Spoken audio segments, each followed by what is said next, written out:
नमस्कार, 15 शहर 15 रिपोर्टर में आप सभी का स्वागत है। मैं हूं नीलू और इस बुलेटिन में हम आपको उत्तर प्रदेश उत्तराखंड के 15 शहरों की 15 बड़ी खबरों से रूबरू करवाएंगे।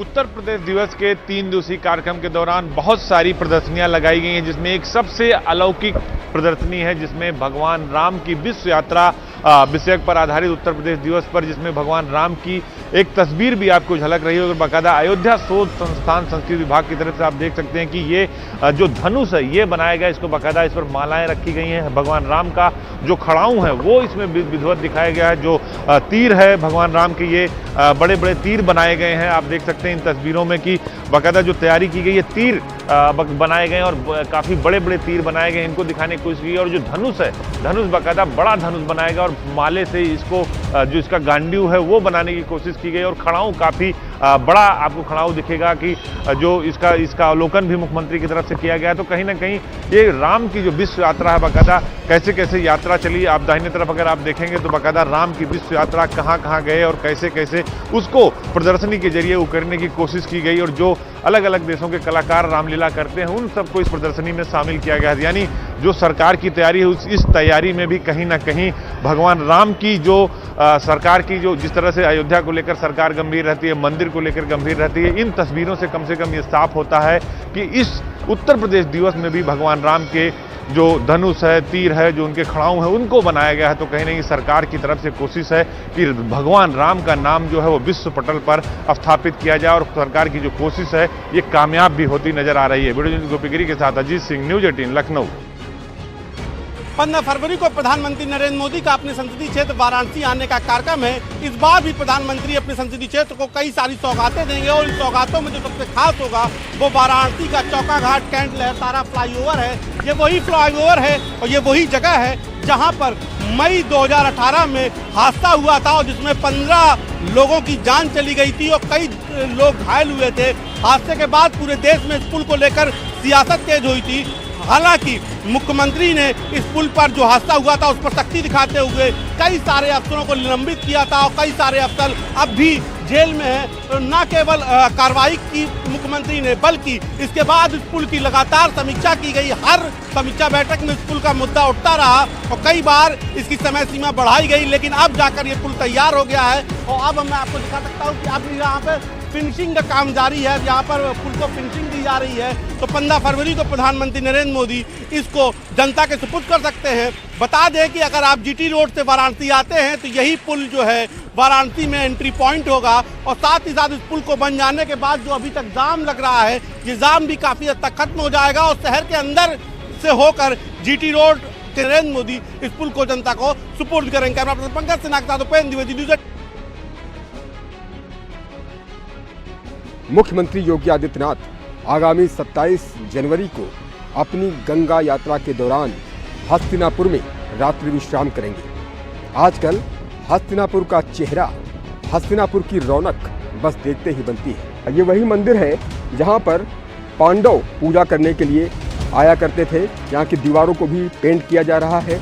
लिखा हुआ है यदा यदा ही धर्मस्य ग्लानिर्भवति भारतः अभ्युत्थानम् अधर्मस्य तदात्मानं सृजाम्यहम्। आप इन दीवारों में पेंटिंग्स भी देख सकते हैं। पहले इस तरह की पेंटिंग्स नहीं थी, लेकिन जब से मुख्यमंत्री के आगमन की सूचना आई है तब से पांडव मंदिर को भी सजाया जा रहा है, समूचे हस्तिनापुर को सजाया जा रहा है, संवारा जा रहा है और यहाँ का विकास पटरी पर लाने की कोशिश की जा रही है। और ये देखिए पूरा का पूरा क्षेत्र है। ये पांडव मंदिर में आज भी लोग दर्शनों के लिए आते हैं और जो भी यहाँ पर आता है इस मंदिर में आकर के खुद को धन्य समझता है कि वो पांडव मंदिर में आकर दर्शन कर रहे हैं। वही मंदिर जहाँ पर पांडव पूजा करने के लिए आते थे। हम फर्स्ट टाइम आए, जैसे हमें बहुत अच्छा लगा यहाँ पे आके। मुख्यमंत्री योगी आदित्यनाथ यहाँ पधारने वाले हैं। 27 जनवरी को उनके आगमन की तारीख निश्चित हुई है। तो अब यहाँ के लोगों को और स्थानीय निवासियों को ये आस जगी है कि अब महाभारत कालीन इस धरती का भाग्योदय होगा और हस्तिनापुर वही पुरानी पहचान हासिल करेगा जिसके लिए पूरे विश्व में आज भी जाना जाता है। कैमरा पर्सन अभिषेक शर्मा के साथ उमेश श्रीवास्तव, न्यूज़ 18 मेरठ। माघ मेले के सबसे बड़े स्नान पर मौनी अमावस्या के मौके पर संगम में आस्था का जन समुद्र उमड़ पड़ा है। हर तरफ लोग ही लोग दिखाई दे रहे हैं और ये संगम का नज़ारा है जहां गंगा और यमुना नदियों का मिलन होता है। और यहाँ पर आने के लिए, आस्था की डुबकी लगाने के लिए हर कोई श्रद्धालु लालायित रहता है। और खास तौर पर जब मौनी अमावस्या का ये पर्व है, उस समय यहाँ पर लाखों की संख्या में श्रद्धालु पहुँचे हुए हैं और सुबह से ही यहाँ आस्था की डुबकी लगा रहे हैं। अब तक लाखों श्रद्धालु यहाँ से आस्था की डुबकी लगाकर जा चुके हैं। और मौनी अमावस्या के स्नान पर्व को लेकर प्रशासन ने भी विशेष तैयारी की है। 7.5 किलोमीटर के दायरे में यहाँ पर 18 स्नान घाट बनाए गए हैं। और ये संगम का जो हम नज़ारा दर्शकों को दिखा रहे हैं, यहाँ पर जो श्रद्धालु हैं, जो भक्त हैं, जो साधु संत हैं, वो आ रहे हैं और इसी तरह से यहाँ पर आस्था की डुबकी लगा रहे हैं। ऐसी मान्यता है कि यहाँ पर आस्था की डुबकी लगाने से सभी मनोकामनाएं पूरी होती हैं और यही है कि पितरों का तर्पण होता है, मनोवांछित फल की प्राप्ति होती है। मोक्ष की कामना को लेकर यहाँ दूर दूर से, देश के कोने कोने से श्रद्धालु पहुँचे हैं जो यहाँ पर श्रद्धा की, आस्था की डुबकी लगा रहे हैं। और पूरा जो माहौल है वो यहाँ पर भक्तिमय है। दिव्य और अलौकिक नज़ारा ये है जो कि संगम में ही देखा जा सकता है। और यहाँ पर डीप वाटर बैरिकेडिंग की गई है, जहाँ पर गोताखोर यहाँ पर तैनात किए गए हैं। और इसके साथ ही साथ जो घाट का दृश्य हम दिखाना चाहेंगे, ये पूरा संगम का घाट है, वो इसी तरह से लोगों से भरा हुआ है। यहाँ पर लोग ही लोग दिख रहे हैं, कहीं भी तिल रखने की जगह नहीं है। और ये नज़ारा ब्रह्म मुहूर्त से ही इसी तरह यहाँ पर चला रहा है। स्नान का क्रम तभी से शुरू हो गया था और ये स्नान का क्रम अभी भी जारी है। प्रशासन को अनुमान है कि करीब 2.25 करोड़ श्रद्धालु मौनी अमावस्या के स्नान पर्व पर यहाँ पर स्नान करने आएंगे।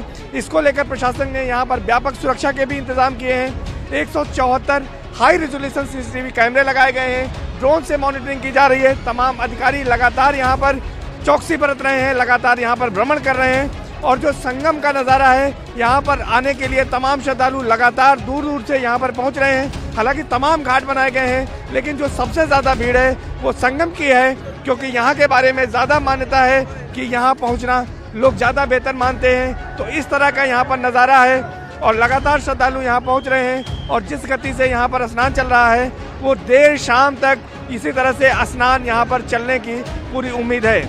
कैमरा पर्सन संजीव मिश्रा के साथ सर्वेश दुबे, न्यूज़ 18 प्रयागराज। बड़ी संख्या में देश के अलग अलग कोने से यहाँ श्रद्धालु पहुँचे हैं और पूजा पाठ के साथ साथ विशेष चीज़ों का ध्यान रख रहे हैं। पूजा पाठ लगातार चल रही है और आस्था की और स्नान की जो डुबकी है वो भी साथ साथ चल रही है। लगातार त्रिवेणी संगम पर बड़ी संख्या में श्रद्धालुओं का आना जाना जो था वो सुबह से ही शुरू हो चुका था और लगातार जो ये स्थिति बनी है उसको लेकर पुलिस प्रशासन भी चाक चौबंद रहा है।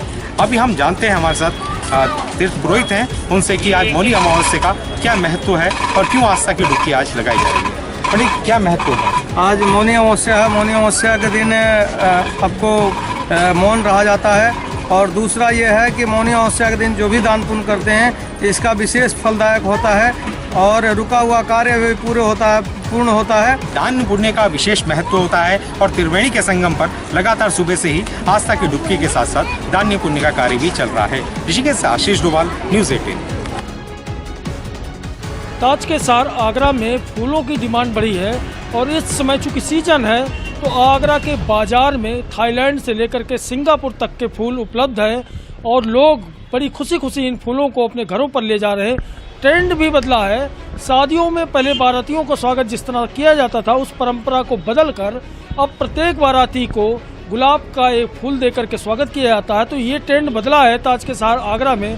इसके अलावा सिंगापुर की लिली और थाईलैंड की लिली दोनों की डिमांड बढ़ी है आगरा में, लेकिन दिलों पर राज आज भी लाल गुलाब कर रहा है।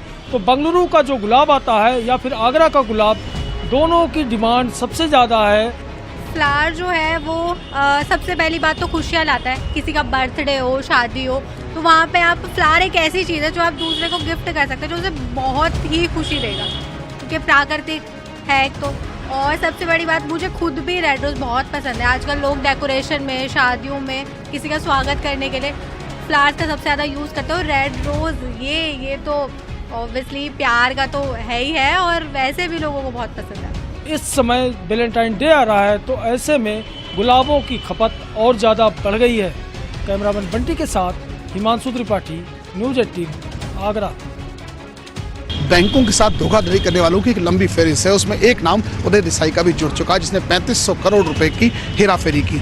19 जनवरी को इनके खिलाफ FIR दर्ज हुई और उसके बाद से CBI ने अपना शिकंजा कसना शुरू किया। कानपुर के कल्पना प्लाजा से लेकर मुंबई और लखनऊ और दिल्ली तक के अगर सूत्र माने तो कई कार्यालयों में छापेमारी कार्रवाई। बैंक ऑफ इंडिया में 3 दिन से लगातार और उनके ठिकानों पर CBI की टीम पूछताछ कर रही है। कई खाते फ्रीज कर दिए गए, निवेशकों के, यहाँ तक कि उनके सहयोगियों के खाते तक फ्रीज कर दिए गए। कई जगह लॉकर्स को चेक किया जा रहा है, क्योंकि बैंकों को लंबा चूना लगाया है उदय देसाई ने। और यहाँ तक कि अगर CBI के सूत्रों की माने, जैसे जैसे दायरा बढ़ता जा रहा है वैसे वैसे फर्जी निवेशकों और फर्जी लेनदार और देनदारों के नाम भी उभर के सामने आ रहे हैं। अब देखना ये होगा जब ये जांच समाप्त होती है तो कितने और करोड़ रुपए की हेरफेर उभर के सामने आती है। वीडियो जर्नलिस्ट आशीष पांडे के साथ अमित गंजू, न्यूज़ 18 कानपुर। देर रात अज्ञात बदमाशों ने एक कपड़ा व्यवसायी का सिर कुचकर निर्मम हत्या कर मौके से फरार हो गए, जिसके बाद पूरे क्षेत्र में सनसनी फैल गई। वहीं मौके पर पहुंची पुलिस ने शव को कब्जे में लेकर पोस्टमार्टम के लिए भेजकर मामले की जांच में जुट गई है। फिलहाल पुलिस दुर्घटना और हत्या के बीच उलझी हुई है। आपको बता दें, जौनपुर जिले के मणिपुर गाँव निवासी नरेंद्र यादव का जिले के मार्टिनगंज बाजार में कपड़े का दुकान है। वह प्रतिदिन की तरह कल देर रात दुकान बंद कर बाइक से घर जा रहा था। इसी बीच अज्ञात बाइक सवारों ने सिर पर प्रहार कर व्यवसायी को मौत के घाट उतार दिया। पुल के समीप उनका शव देख राहगीरों ने पुलिस को सूचना दी, जिसके बाद पुलिस ने शव को कब्जे में लेकर मामले की जांच में जुट गई है। वहीं परिजनों ने अज्ञात बदमाशों के खिलाफ हत्या की तहरीर थाने में दी है। वहीं परिजनों ने पुलिस पर इस मामले में लीपापोती का भी आरोप लगाया है। देखिए, उसमें किसी ने देखा नहीं है उस घटना को। प्रथम दृष्टया एक्सीडेंट का मामला लग रहा है, लेकिन हत्या की तहरीर दी गई है। हत्या का मुकदमा भी हमने कायम कर लिया है। उसके लिए मैंने SP सिटी को भेजा है घटनास्थल पे। अब मैं स्वयं भी जा रहा हूँ, चूँकि हत्या की तहरीर है, हत्या की विवेचना हम करेंगे। पुलिस अधीक्षक प्रोफेसर त्रिवेदी सिंह ने बताया कि जानकारी होने के बाद मौके पर तत्काल हमारी पुलिस पहुंची और जांच में जुट गई है। प्रथम दृष्टया मार्ग दुर्घटना में व्यवसायी की मौत की आशंका है, लेकिन परिजनों की तहरीर पर हत्या का मुकदमा दर्ज किया गया है। जाँच की जा रही है। जो भी मामला संज्ञान में आएगा उसके आधार पर कार्रवाई की जाएगी। अभिषेक उपाध्याय, न्यूज़ 18 आजमगढ़।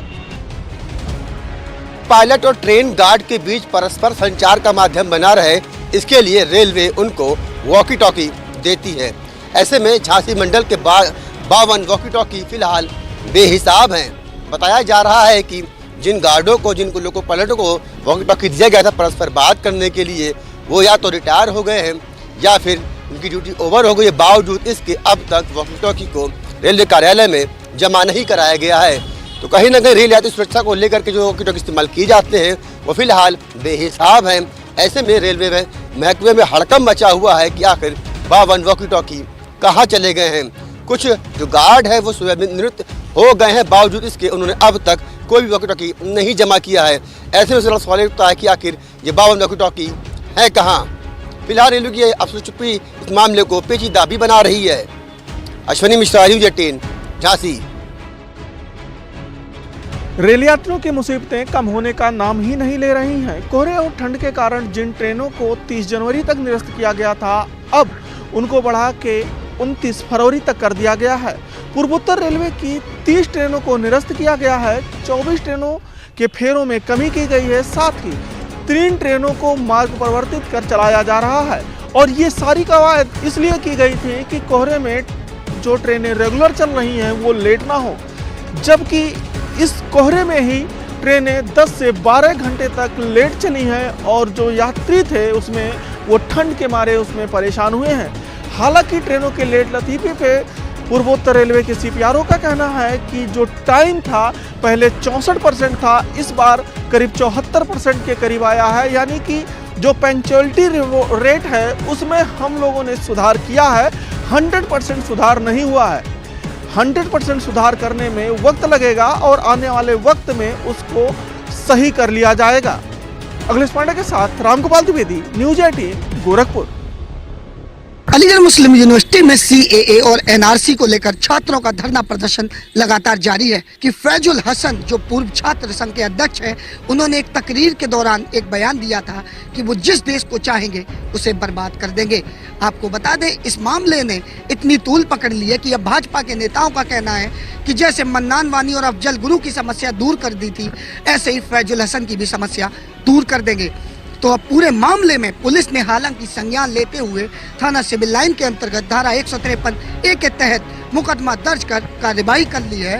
तो वहीं अब देखना ये होगा कि ऐसे छात्रों के खिलाफ किस तरीके की कार्रवाई की जाती है और ऐसे छात्रों पर किस तरीके की कार्रवाई कर सलाखों के पीछे कब तक ऐसे छात्रों को भेजा जाएगा। हालांकि पूरे मामले में आज भी जो छात्र नेता अपने बयान पर अड़ा हुआ है कि उनका जो बयान था वो सही था। वीडियो वायरल हुआ था उसका, बाबे सैयद पे जो उसने भाषण दिया था उसको लेकर के जो है वीडियो की जांच कराई जा रही थी और वो वीडियो सत्य पाया गया है कि उसमें वीडियो वो फैब्रिकेटेड नहीं है, वो सही है।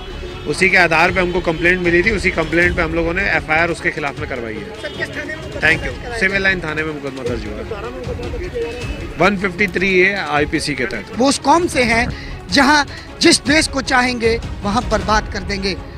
कैमरामैन आशु के साथ प्रशांत कुमार, न्यूज़ 18 उत्तर प्रदेश, अलीगढ़।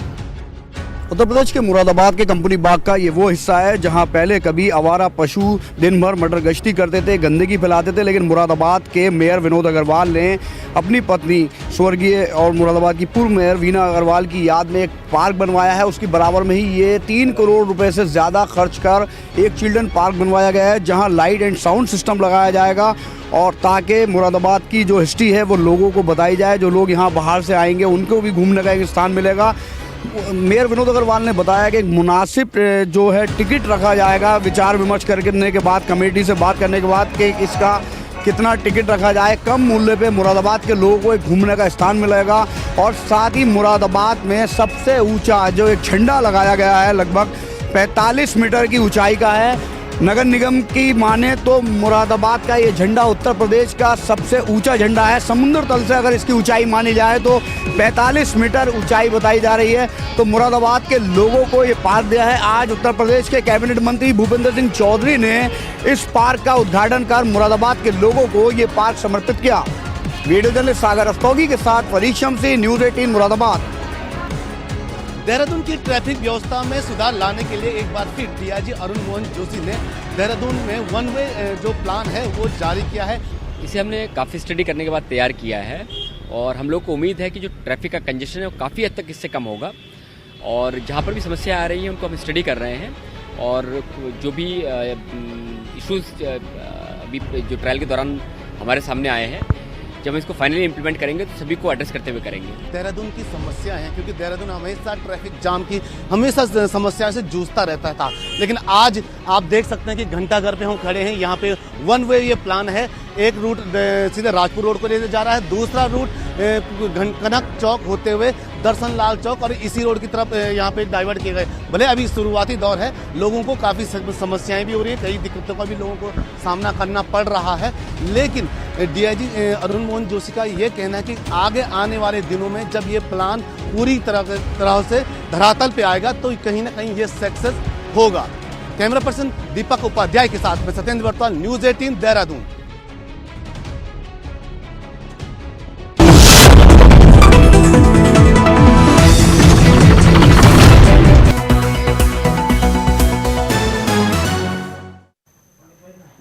और इस वक्त शामली से एक बड़ी खबर आ रही है जहां पर सपा विधायक नाहिद हसन पर धोखाधड़ी का मामला है, जिसमें कोर्ट में अंतरिम जमानत पर सुनवाई के लिए पहुंचे थे नाहिद कोर्ट ने, लेकिन फिलहाल उनकी जमानत अर्जी को खारिज कर दिया है।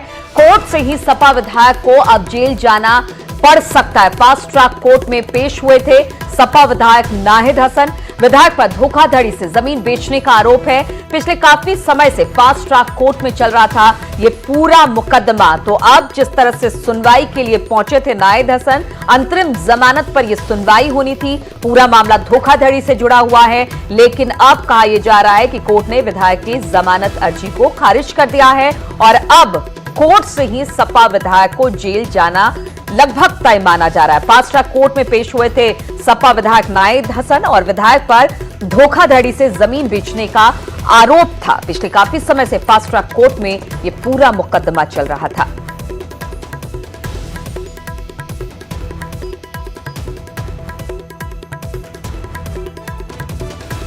तो विधायक नाहिद हसन पर धोखाधड़ी का मामला, कोर्ट में अंतरिम जमानत पर सुनवाई के लिए पहुंचे थे नाहिद। कोर्ट ने फिलहाल तो उनकी जमानत अर्जी को खारिज कर दिया है और अब यहीं से कहा यह जा रहा है कि सपा विधायक को जेल जाना पड़ सकता है। फास्ट ट्रैक कोर्ट में पेश हुए थे सपा विधायक नाहिद हसन।